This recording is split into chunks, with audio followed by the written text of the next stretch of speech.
안녕하세요, 독일가시입니다. 오늘은 보라삭소롬에 대해 알아보도록 하겠습니다. 지금 베란다에는 보라삭소롬이 굉장히 예쁜 꽃을 피워주고 있는데요. 이 보라삭소롬은 장미허브와 굉장히 비슷한 특징을 가지고 있어요. 잎과 줄기의 모양도 굉장히 비슷하고 생육 환경도 되게 비슷합니다. 다만 보라삭소롬은 이렇게 예쁜 꽃을 피워준다는 점이 차이점이겠죠. 제가 올해 8월에 이 보라삭소롬에 빠져서 이렇게 외목대 보라삭소롬을 구해서 키우고 있는데요. 어떻게 키우는지, 그리고 번식 방법, 그 다음에 어떤 식으로 하면 조금 더 멋진 외목대 토피어리 수영으로 만들 수 있을지에 대해서 알아보도록 하겠습니다. 이 보라삭소롬 같은 경우에는 사실 꽃색이 한 3가지 정도 있어요. 이렇게 일반적으로 보라색이 피는 애를 보라삭소롬이라고 부르고, 아직 꽃은 없지만 얘가 흰색 삭소롬이에요. 하얀 꽃을 피우는 삭소롬도 있고 분홍 색깔 꽃을 피우는 분홍 삭소롬도 있다고 합니다.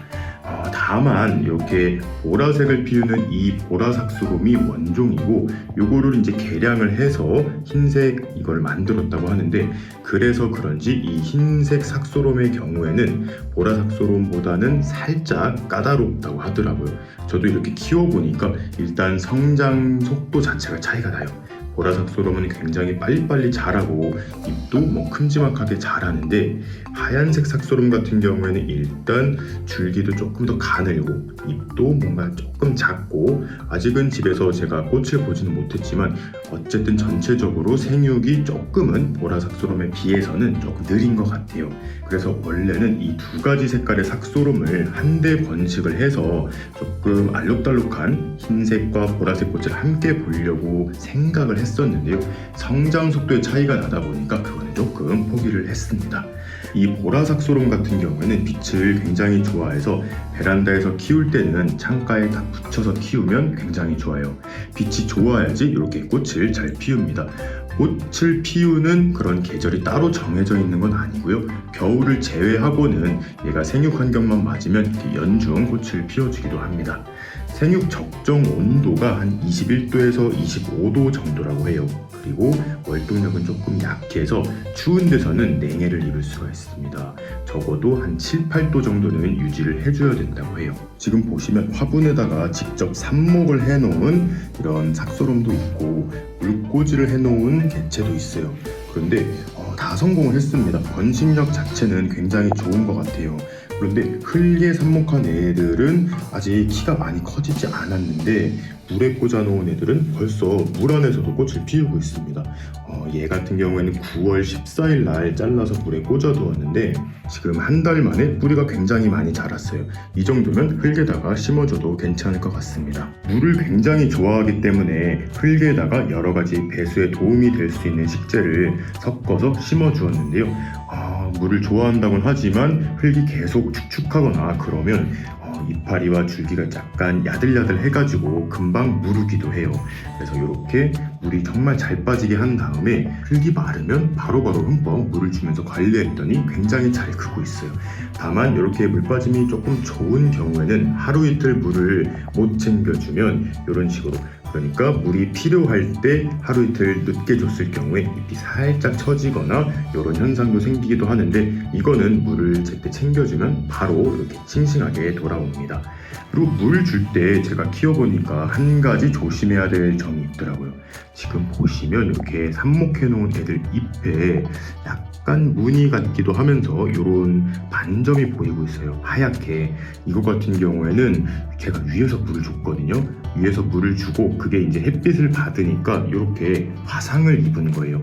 잎이 워낙 야들야들하고 솜털을 조금 가지고 있기 때문에 물을 주실 때 잎에 안 닿게 주는 게 굉장히 중요합니다. 근데 얘는 좀 빼곡하게 제가 삽목을 해놨잖아요. 이 보라삭소롬 같은 경우에는 이렇게 외목대로 키웠을 때도 굉장히 예쁘지만, 이렇게 화분에 여러 개를 심어가지고 좀 풍성하게 늘어지면서 자랄 수도 있거든요. 그렇게 키워도 굉장히 예쁘기 때문에 몇몇은 이렇게 해놓았는데 물을 줄 때 조금 조심해야 되더라고요.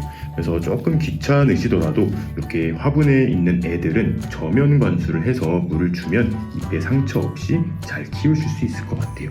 그리고 이렇게 2개를 보셔도 지금 크기가 좀 차이가 있죠. 확실히 보라삭소롬이 조금 더 이파리도 크고 색감도 살짝 진한 것 같아요. 흰 색깔 삭소롬은 아직도 조금이 합니다. 그래서 오늘은 이 보라 삭소롬 외목대에 대한 이야기도 조금 들려드릴 거예요. 이거 같은 경우는 제가 당근마켓에서 구해왔는데 이미 샀을 때부터 생장점을 살려서 이제 분양을 해주셨어요. 그래서 얘가 한 여기까지가 원래 본인 키였는데 집에 와서 한 달 만에 한 뼘 정도 키가 커진 거예요. 아직도 생장점이 살아있어서 키를 더 키울 수도 있습니다. 원하는 높이가 되면 여기를 잘라주면 되거든요. 흰색 삭소롬의 경우에 이것도 당근마켓에서 데리고 온 건데 얘는 이렇게 생장점이 잘린 채로 제가 분양을 받았어요. 그래서 얘는 더 이상 키는 커지지 않고 여기서 이제 가지를 분지해가지고 동그랗게 조금 풍성하게 만들어가면 될 것 같아요. 그런데 문제는 얘가 지금 보시면 줄기가 빛이 좋은 데서 키워서도 약간 길쭉길쭉합니다. 그래서 두 번째 마디를 자르면 줄기가 2개가 나오고 그게 4개가 되고 이런 식으로 줄기가 많아져서 결국엔 이렇게 동그란 수영을 만들어야 되는데 생각보다 그렇게 동그랗게 만들기가 쉽지가 않다고 해요. 왜냐면 지금 얘만 보셔도 많은 줄기가 자라 나왔지만 엄청 풍성하진 않잖아요. 빼곡하게 들어차게 만들기가 굉장히 어렵다고 합니다. 그래서 요즘 많은 분들이 외목대 스타일인데 자세히 보면 외목대가 아닌 그런 형태로 이렇게 보라삭소롬을 키우고 있어요. 그게 어떤 말이냐면 제가 이제 직접 보여드릴 거지만 이렇게 물꽂이를 해놓은 애들이 있잖아요. 요거 같은 경우에는 다 생장점이 살아있는 그런 개체들이거든요.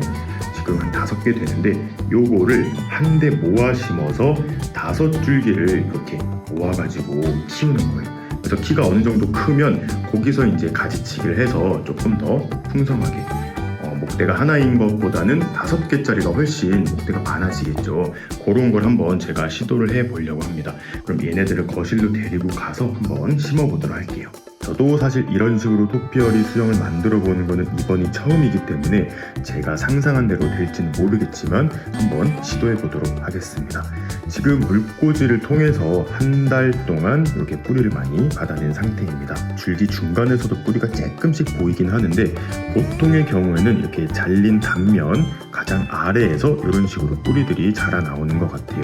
그래서 원래는 이것들을 하나씩 따로따로 화분에 심어서 어느 정도 키를 키운 다음에 그 다음에 모아서 심어주려고 했었는데 그렇게 할 경우에 이미 뿌리 부분이 이제 많이 커져 있어서 모아 심었을 때 이 줄기가 가까이 보이기가 조금 힘들 것 같아요. 그래서 저는 애초에 이렇게 한 대 모아서 심어보도록 하겠습니다. 흙 같은 경우에는 아까 말씀드린 것처럼 물 빠짐만 정말 좋으면 상관이 없거든요. 저는 오늘 상토 계열을 한 70% 정도, 그 다음에 배수에 도움을 줄 수 있는 식재를 30% 선택을 했습니다. 원형 상토와 요즘엔 제가 지렁이 분변토를 조금 많이 사용을 해보고 있어요. 이렇게 섞어주고 여기다가 이제 펄라이트랑 산야초를 조금 넣어서 이제 물을 주었을 때 잘 빠질 수 있는 그런 제약토를 만들어 보도록 하겠습니다. 화분은 어떤 화분을 선택하셔도 상관이 없습니다. 저는 오늘 요 슬릿화분에다 심어줄 건데요. 토분에 했을 경우에는 물이 조금 더 빨리 마르기 때문에 물을 좀 자주 주셔야 되지만 굉장히 예쁜 모양을 하고 있고 나중에 이 윗부분이 무거웠을 때 쓰러지지 않는 그런 장점이 있어요. 근데 토분 같은 경우는 물을 좀 너무 자주 줘야 되다 보니까 저는 오늘은 슬릿화분을 사용하도록 하겠습니다. 얘 같은 경우에도 벌써 키가 많이 자랐어요. 요 한 3마디 정도가 자라 나왔는데 여기 아래쪽에 있는 잎들과 이제 겹순 나오는 것들을 최대한 잘라서 조금 줄기만 드러날 수 있도록 해줄게요. 맨 위에 생장점만 남기고 이런 식으로 다 잘라줘 보도록 하겠습니다. 자, 이렇게 정리가 되었는데요. 만약에 이 한 줄기로 외목대로 만들고 싶으신 분들은 굳이 아래쪽에 있는 잎을 떼지 않으셔도 돼요. 오히려 여기 밑에 붙어있던 잎들이 광합성을 해서 조금 더 성장을 빨리 할 수 있게 도와줄 수가 있거든요. 근데 저는 오늘 얘를 모아 심을 거기 때문에 교정할 때 그 지지대에다가 묶어줄 때 조금 더 수월하게 하기 위해서 아랫잎들을 다 잘라준 거예요. 그리고 얘를 화분에 심은 다음에 지지대를 세워서 거기서 교정을 하게 되면 뭔가 모양이 예쁘게 나오지 않을 것 같아서 심기 전에 교정을 먼저 해줘야 될 것 같아요. 이렇게 긴 지지대를 준비해서 얘네들의 뿌리 위치가 동등하게 올 수 있도록 이렇게 하나는 너무 밑으로 가고 하나는 위로 가지 않도록 위치를 이렇게 잘 맞춰주도록 하겠습니다. 이 줄기를 애초에 약간 꽈배기처럼 꼬아서 하시는 분들도 많이 계셨는데 저는 이렇게 지지대에다가 얘네들을 꼬지는 않고 그대로 이제 아랫부분 먼저 묶어줄게요. 이런 식으로 원형 벨크로를 아래와 위에 한 2개 정도 느슨하게 묶어준 상태입니다. 너무 일자로 막 다 꼼꼼하게 하실 필요는 없을 것 같아요. 이렇게만 해놔도 얘가 이제 키가 계속 자랄 거거든요. 또 어느 정도 자라면 이쪽을 이렇게 또 묶어주고 이런 식으로 하면서 키워나가면 좋을 것 같아요. 그리고 시간이 지나면서 이 줄기도 어느 정도 조금 두꺼워질 거기 때문에 너무 꽉 조이기보다는 살짝 느슨하게 해주시는 게 좋을 것 같습니다. 화분에 지지대에 묶은 이 보라삭소름을 그대로 이렇게 넣어줍니다. 위치를 조금 조절해 줄게요. 이렇게 아래 위로 왔다 갔다 하거든요. 제가 느슨하게 묶었기 때문에. 그 다음에 뿌리가 어느 정도 들어가면 좋을지 저는 한 여기까지 뿌리가 들어가도록 심어줄 거예요. 그럼 한 요 정도 깊이까지만 들어갈 수 있게 해주고 아까 배합해 놓은 흙을 그냥 이렇게 채워주기만 하면 끝이에요. 아직 뿌리가 많이 없기 때문에 정말 흙만 채워주면 끝이니까 이거는 건너뛰도록 하겠습니다. 자, 이렇게 흙까지 채워줬는데요. 사실 이 지지대가 너무 불안정합니다. 아직 뿌리도 많이 없기 때문에 이런 경우에는 막 쓰러지기가 쉽거든요. 그럴 때 제가 사용하는 방법이에요. 이렇게 원 지지대를 조금 붙잡아 줄 수 있도록 이렇게 지지대를 구부려서 2개를 이렇게 십자로 교차한 다음에 이 지지대끼리 결합을 해주시면 이 지지대가 절대 흔들리지가 않거든요. 이번에 심은 이 보라삭소름도 이런 식으로 해서 만들어주고 오도록 하겠습니다. 자, 이렇게 완성을 해보았습니다. 아직은 키가 많이 크지 않아서 조금 이상한 모양이지만 이 지지대만큼만 커져도 굉장히 예뻐질 것 같아요. 그리고 지금 보시면 이렇게 줄기가 한쪽으로 살짝 꺾이듯이 자라있잖아요. 이거 같은 경우에 또 한 가지 팁을 드리자면 빛을 보는 쪽으로 얘네들이 이렇게 수그리는 특징을 가지고 있어요. 그리고 빛을 많이 받아야지 이 줄기에서 꽃대를 내는데요. 빛을 많이 받은 쪽만 꽃이 피기 때문에 화분을 좀 돌려가면서 키우시면 조금 더 단정하게 키우실 수가 있습니다.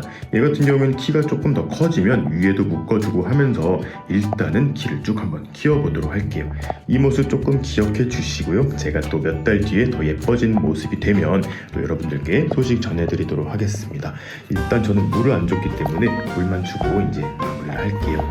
그럼 오늘도 재밌게 보셨거나 도움이 되셨다면 구독과 좋아요 그리고 알림 버튼까지 눌러주시면 감사하겠습니다. 뿅.